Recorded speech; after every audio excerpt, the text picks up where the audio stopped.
How's it going, everybody? It's your boy Jose, aka TheNYCGeek, aka TNG, aka your Elden Lord, aka the one who will sit the throne today, aka your tribal chief, aka the guy who's back from KatsuCon. I just came over from the weekend. If you don't know what KatsuCon is, awesome convention that's been going on for years at the National Convention Center over in Maryland. It's awesome, phenomenal. If you like anime, I picked up a bunch of things over there.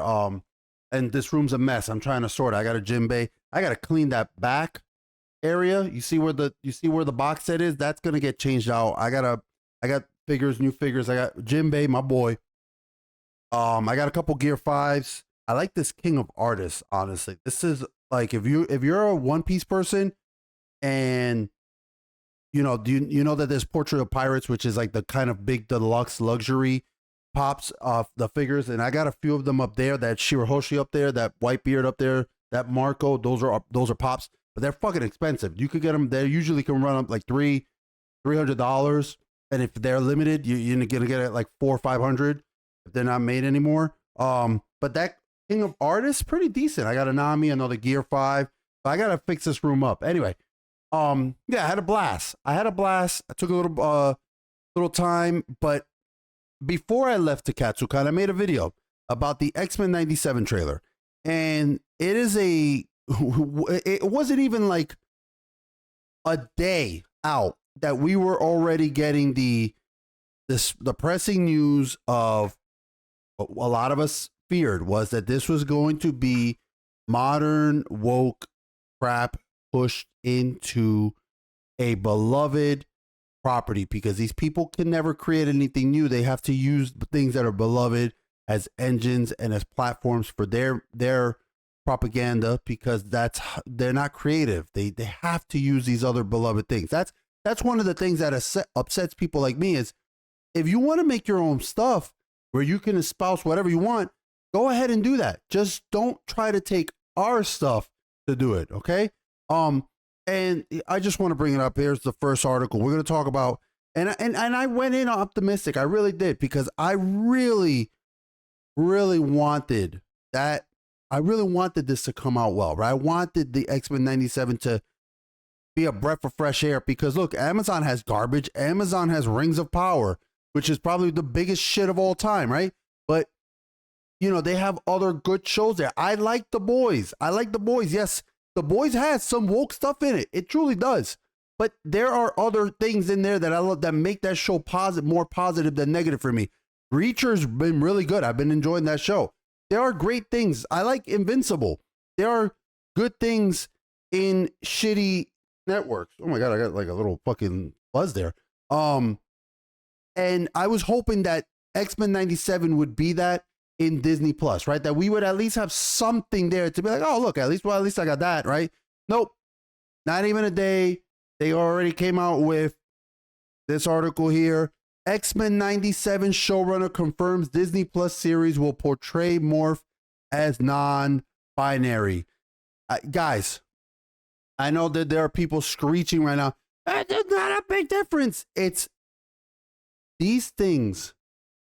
All of these changes, the reason that people like myself get annoyed with even minute changes, right, is the fact that it is insidious there.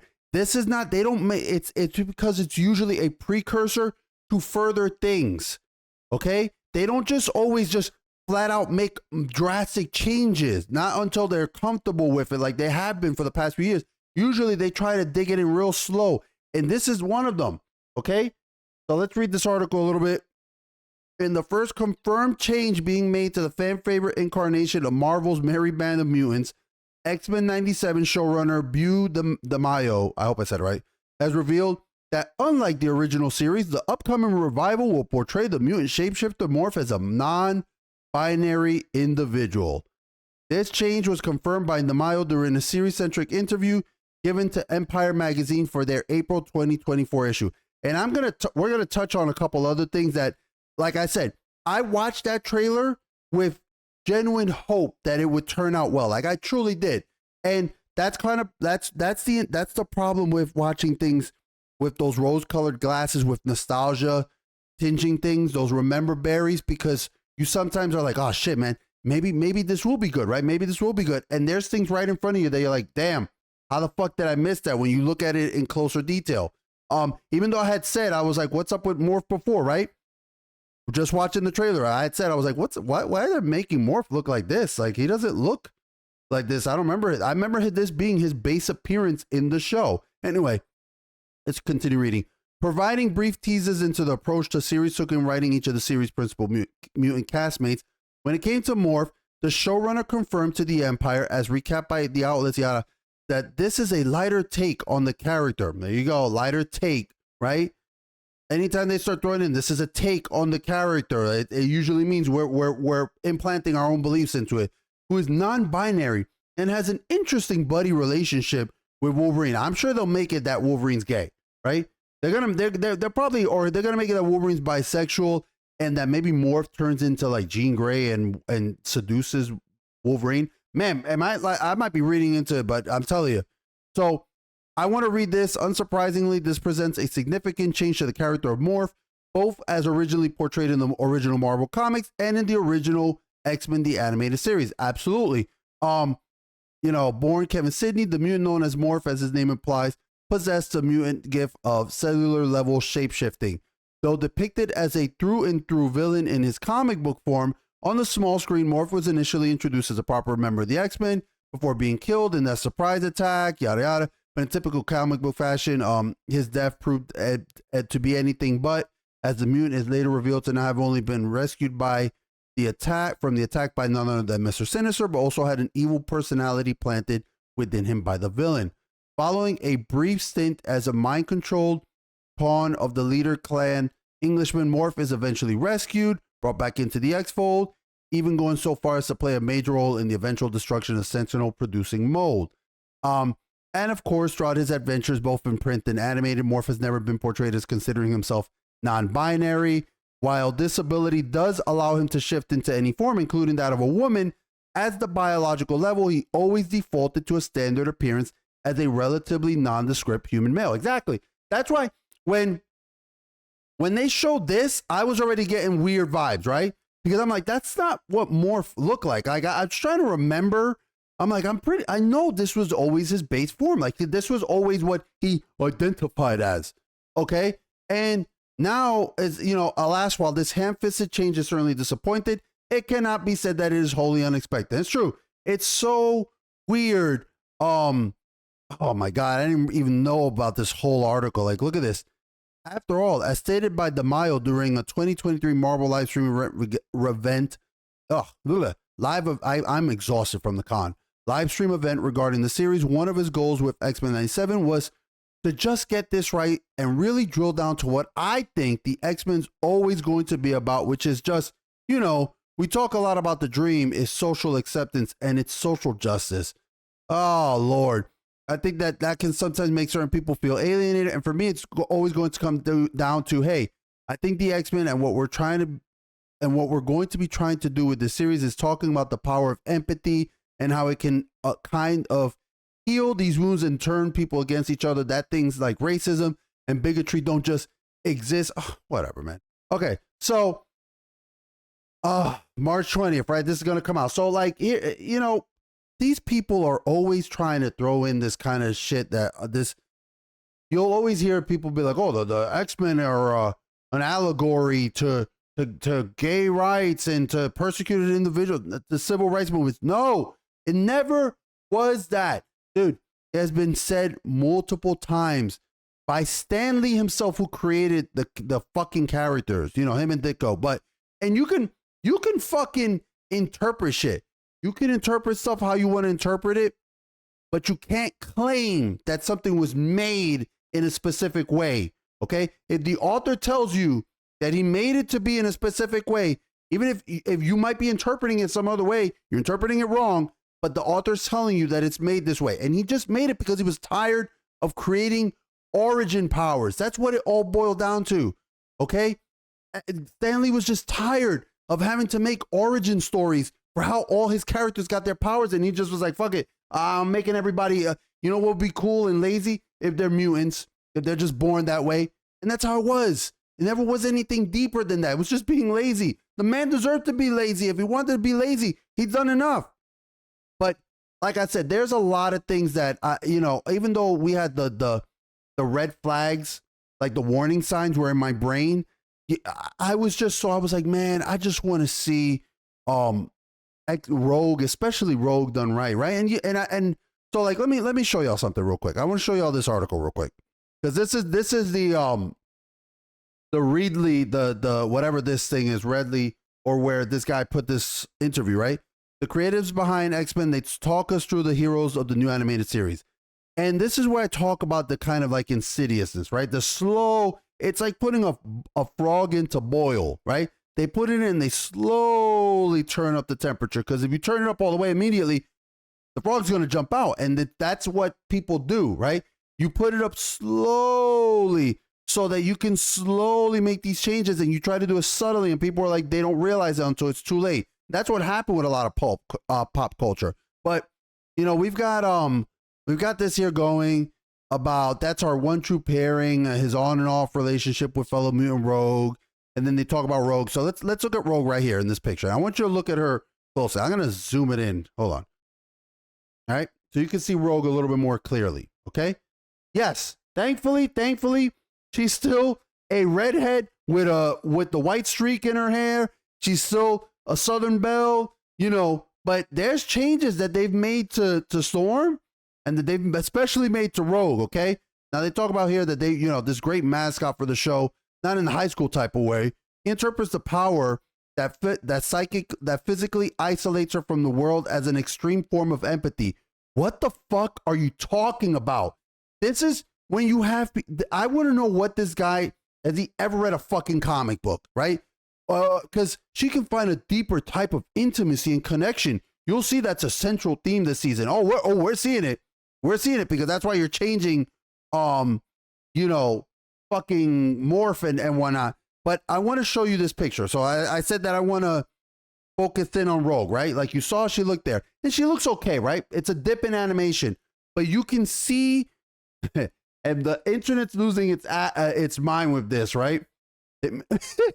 This is a great picture. Okay, so it talk about the difference of Rogue in the '97 cartoon with the thickness, okay, the booty, and then Wolverine looking at her looking all flat here. Okay, now this shit is so fucking stupid.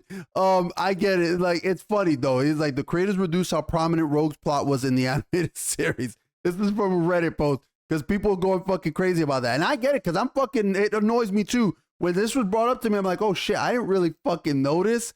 But yeah, man, like, it's all about destroying. It's really at the core of it. At the core of it, it's not about people, oh, you objectifying this comic book. No, dude, they are fucking destroying femininity. Like, it's like, you cannot be a attractive woman in today's day and age. You can't have curves or something.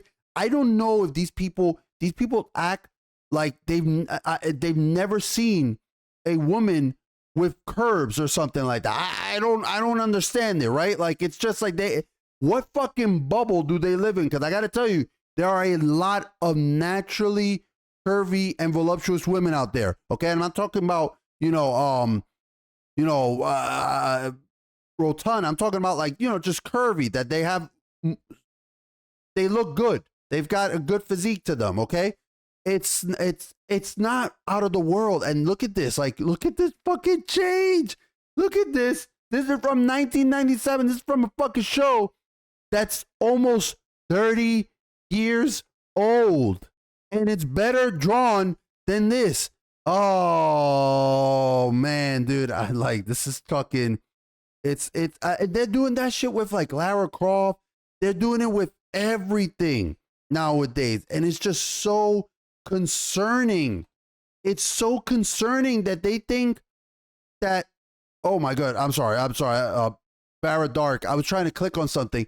But Vera Dark, a YouTuber, she was talking about how this that the Tomb Raider 1 and 3 game remastered is censoring stuff in there, and it's because it's like they worried that they added some racial and ethnic content warning and all this. Like, shut the fuck up, man. No one's this fucking sensitive. Anyone that's this sensitive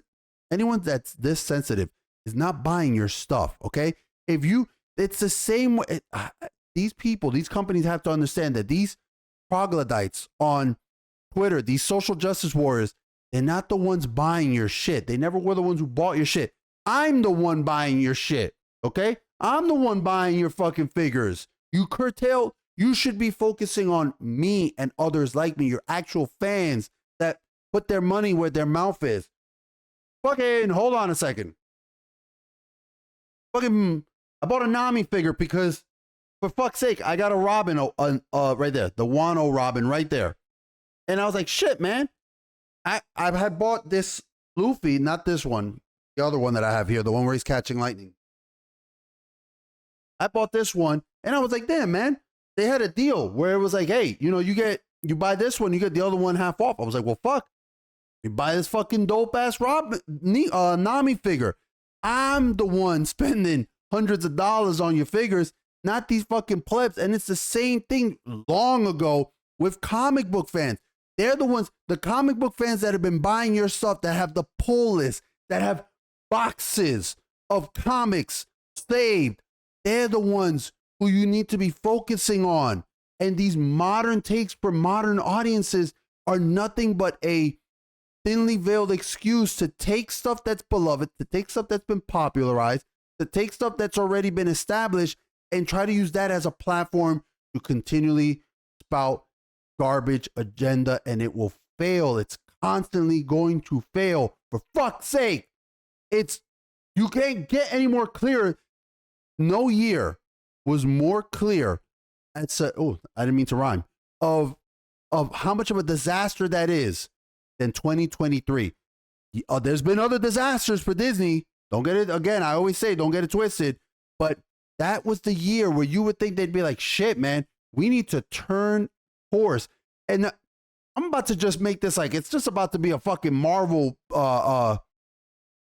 rant on everything. But because you know how much I love to dunk on Marvel.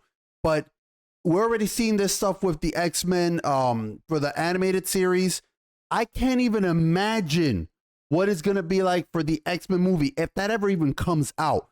People are praying for Deadpool to be a success, and I hope it is funny. I think it might be enjoyable, but it ain't going to save the MCU, guys. Not. If Spider-Man No Way Home couldn't save the MCU, and that was a massive, that wasn't a Marvel movie, but that was a massive success. If that couldn't save the MCU, ain't nothing else gonna fucking do it, man. Ain't no individual movie gonna do it. I'm opening my Henya figure here. So yeah, anyway, I just wanted to talk about that. I wanted to get my thoughts out. Just say, you know, unfortunately, as optimistic as I had hoped to be about, you know, the X-Men 97. I'm sorry for that sound in the background. I'm getting, oh shit. I'm getting my acrylic stands ready. I gotta fix this whole thing tomorrow, man. I gotta clean this place out. As hopeful as I had been, and really had wanted for this to be, you know, a sign of things to come, and hopefully we were gonna get changes and see a new direction. No, you can only hope, and unfortunately, these motherfuckers can't even take that. They couldn't even give me a fucking weekend, right? I was at KatsuCon. I just posted that video on Friday. I was getting my shit ready. I was and like before we even left for KatsuCon, all this stuff is breaking out. This stuff with the article, the fucking comparison pictures, and I was like, God damn it, man! I was happy for a little bit, right? I was cautiously optimistic, and I let that blind me when I should have been like, you know what? They're gonna ruin this shit, and I should have just gone with the gut instinct. You don't give these people don't deserve the benefit of the doubt. Not anymore. They don't deserve the benefit of the doubt, man. Maybe I'll make a fucking video where I just start opening random shit and start putting it up. But I gotta move that. I gotta move those boxes, and I'm gonna clear out some of the knickknacks up there. Anyway, thank you guys for checking it out. Thank you for checking the video. I always tell you guys how very precious your time is. I just spent this weekend at a con, at a beloved con, and it was a blast. I spent it with friends. Saw some faces I haven't seen in forever, it was so much fun seeing some of these people again. And I truly, truly welcome you and ask you to please, this is the Henya made one, to please take the time to make some time with your family, with your friends. Cherish the time you have. Holy shit, I almost fucking broke it. Cherish the time you have, because tomorrow's not guaranteed. Today's not guaranteed. I always thank you guys for taking the time to sit here and watch my videos, watch and listen to me rant. I always appreciate that, because it is cathartic for me to fucking rant. And I want y'all to please take care of yourselves. Stay safe out there. I almost dropped this goddamn fucking figure. I would have lost my goddamn mind. Please take care of yourselves. Stay safe out there, and don't watch this fucking garbage. Don't waste your time on garbage. Go share that time with someone you love out there. Okay? Take care.